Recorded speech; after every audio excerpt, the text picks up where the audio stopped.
it's Renee with the Lainey Jane Cards. Welcome back to my channel.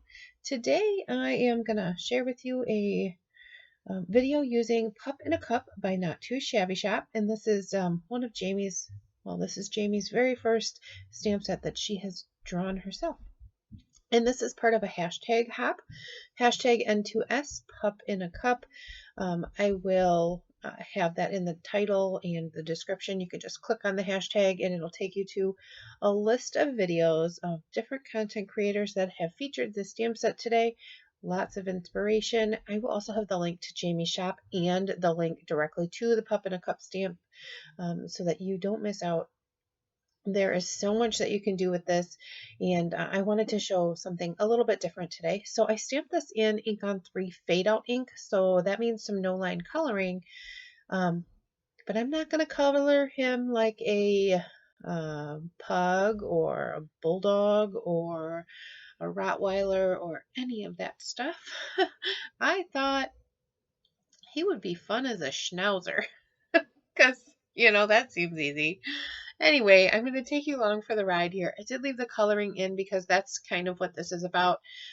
You'll see at the end, we just put the card together, but I don't really share all of that, like the cutting and all of that. But this video is pretty much just about the coloring here. So no line coloring is scary.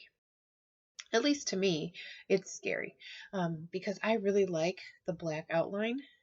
So I struggle with it.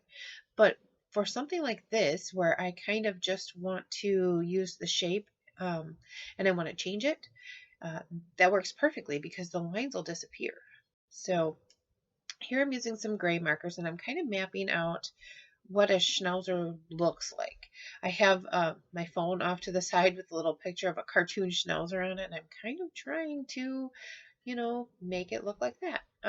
It'll be a little while before it does look like that, but I'm curious. In the end, I want you to let me know if you think that I hit Schnauzer on the nose or if I'm way off. I think he turned out cute, but I also think he looks like a Schnauzer, so I might be wrong. So we're along for this ride together. So some neutral grays I'm using here to kind of build up the sides. He already looks different because I lengthened the snout with those little lines there. So it already changes the way that the dog's face looks. And then the gray, of course, Schnauzers are gray, and they have the lighter gray ears and then the lighter gray like mustache. So I kind of made the mustache in there, and I'm telling you, all I could think of was the Dr. Seuss movie. What is that one with the trees? The Lorax?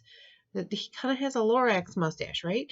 So I know I needed to put some shading in. And when you're doing a really light color or white, you need to add shading. And here I was like, well, geez, now he's got a gray mustache.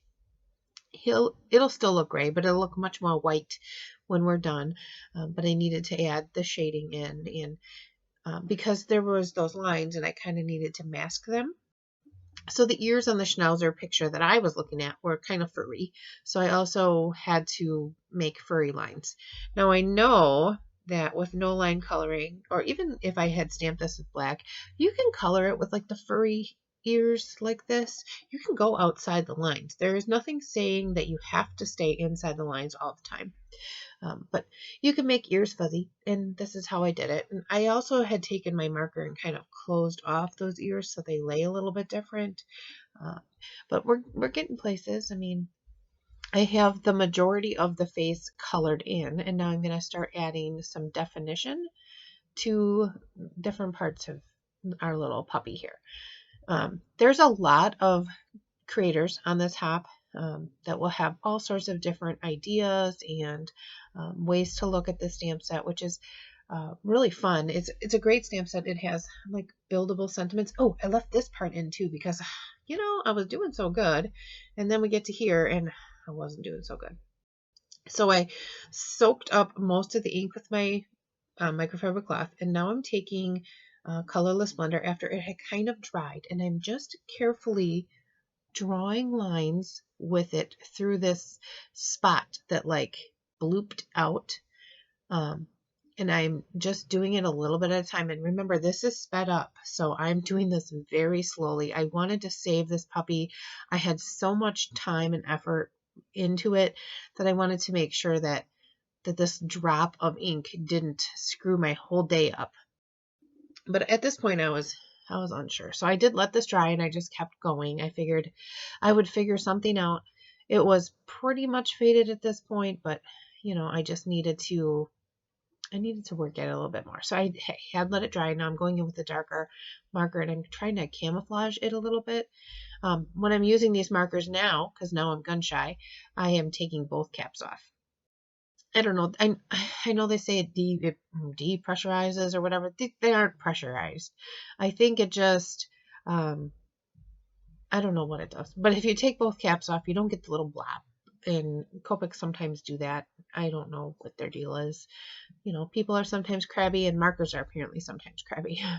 So I also left this part in. I used the very, very, very tip of my marker to draw the lines around the eyes. You can get a super fine line with a Copic marker if you're very, very light-handed and you keep your marker like exactly straight up and down. And then I'm taking a black gel pen, a glaze pen, and I'm adding in the centers of the eyes and the nose. I'm going to let that dry. And then I'm taking a 0.5 white gel pen, and I'm going over the spots that are white and are supposed to be lighter. And I'm just using this really fine tipped gel pen to add texture to his mustache, into his ears, into his eyebrows. I really wanted them to look furry and fuzzy. And then I added a little bit of shine line to the eyeballs and to the nose. And then I'm going to color the cup. I wanted it to be kind of a white cup, but I wanted it to have some kind of a color to it.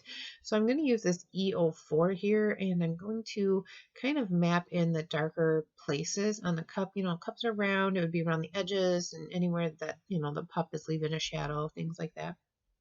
And I'm going to pull this out with this RV91. And this seems like a weird combination, but in the end, it does work. I am not your traditional Copic colorer. I wouldn't say colorist, but I use my Copics in a different way than a lot of people. I use the Sandy Alma hex chart, and I use the Copic coloring system, the number system, to kind of help. But honestly, I just pull colors that I think would look good together, and I just go with it. I just go with it and see what happens. If I don't like it, it is only paper. So here I'm starting to add just some more pink to kind of soften the edge out. I think it turned out great. The color combination is beautiful. I really, I would probably use it again. And I liked it. And then here I finished this up with a V. I think it's a quadruple zero, something that you wouldn't really think, but the RVs and the V's work really well together. So I didn't get a purple, but I did get a really light pink color, which is kind of what I was going for. And then here I needed to put the coffee in the cup. And then I was like, that is kind of weird. The pup inside the coffee, but maybe he's like the little topper to a stir stick, and that's kind of what it is. Or I don't know. It's cute, and I like coffee. Never felt like I needed a puppy to swim in my coffee, but hey, there is a first time for everything. So I just used some browns here to fill in the coffee, and I think he looks like a Schnauzer at this point. You have to tell me if you think so. So I used this holographic paper, some reverse confetti, and I used this sketch is what I'm showing you here. And I had the corner rounder, and I had some Love from Lizzie strips, and I put all this together and stamped my sentiment on a little strip here that says hang in there, and I'm going to add some foam tape to the back of my puppy. You can see where that ink blob came right through, so it did saturate the paper all the way, but you can't see it on the front anymore, so I did leave that in so that you could see that you can fix stuff. You don't have to fret. So I popped him up. He's nice and secure there with his foam tape. I just get that foam tape from Amazon. It's fairly inexpensive, lasts me quite a while, and I don't struggle with the backing. It doesn't stick to me, and I can tear it and I can cut it, so it all works. And I had paper piece that little cup, the cuff of the cup with the holographic paper, and I did shade it with the same pink tones. So here I'm just rounding the edges. This is like the oldest punch I own. It's from Creative Memories, and it's still doing its thing. I like it so much. It can cut this. This is the Recollections 110 pound cardstock, and you see with just a little effort, I was able to corner around the top corners, which is double width. So then I pulled out some sequins and some gems. I needed to decide what I was going to use on this one. I believe I ended up with just the clear sequins. These are the Pretty Pink Posh. Remember when those were sold out everywhere? You couldn't get them. It was just like a bunch of ridiculousness trying to find some of these. I have this like bead tray thing in my drawer, and I use that to organize all this stuff. And I have been trying to use more of the things I own and purchase less of the things I don't need, if that makes any sense.